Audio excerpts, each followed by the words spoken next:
শহরের উষ্ণতম দিনে।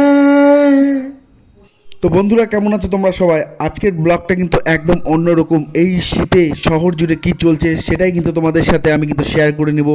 এখন তোমরা দেখতেই পাচ্ছ শহরের কনকনে ঠান্ডায় কিন্তু আগুন তাপানো চলছে, আর ঠিক তারই পাশে কিন্তু বাচ্চারা কিন্তু শীতের আমেজে কিন্তু ব্যাডমিন্টন খেলছে।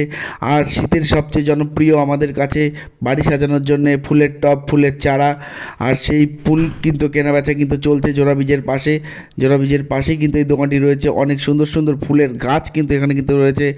আর শীতের মধ্যে যদি সন্ধ্যাবেলা যদি গরম গরম চাউমিন পেয়ে যায় তাহলে তার কোনো কথাই থাকে না। হালকা করে তোমাদের আমাদের শহরটাকে একটু ঘুরিয়ে দেখালাম, চারপাশটা মানুষজন যাতায়াত করছে সেইটাও কিন্তু তুলে ধরলাম। আর এদিকে কিন্তু চাউমিন কিন্তু গরম গরম কিন্তু রেডি হয়ে গেছে। কার কার লোভ লাগছে কমেন্ট করে। আর এদিকে কিন্তু বিরিয়ানি হালকা করে রাতে যদি হয় তাতে কিন্তু মন্দ হয় না শীতে। আর এখন কিন্তু এগরোল তৈরি হচ্ছে এই শীতে। কিন্তু কার কার এগরোল খেতে ভালো লাগে তোমরা অবশ্যই কমেন্ট করে জানাও। আর এদিকে কিন্তু প্রায় এগরোল কিন্তু তৈরি হয়ে গেল। এখনই হয়তো অনেকের হয়তো খেতে ইচ্ছে করছে, আমারও দেখেই ভালো লাগছে। আমি কিন্তু এগরোলটি ট্রাই করেছিলাম, ভীষণই সুন্দর। আর দেখো ভীষণ সুন্দরভাবে ভিতরে কিন্তু এগরোলের সমস্ত কিছু ম্যাটেরিয়ালস দিয়ে কিন্তু একদম আমার হাতে কিন্তু ধরিয়ে দেওয়া হলো। চলো এগরোলটা টেস্ট করে জানাই। আমার একটু কাঁচা লঙ্কা খেতে বেশি ভালো লাগে তাই এক্সট্রা করে নিয়েছিলাম। রোলটা তো জাস্ট মানে অসম ছিল, অসম মানে দারুণ।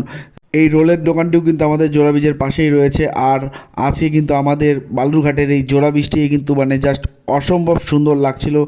রাত্রের এই মায়াবী আলোতে যেন ভীষণ সুন্দর লাগছিল আমাদের জোড়া ব্রিজটিকে। সকালে ভালো থেকো, সুস্থ থেকো, টাটা। দেখা হচ্ছে পরের অন্য কোনো ভিডিওতে।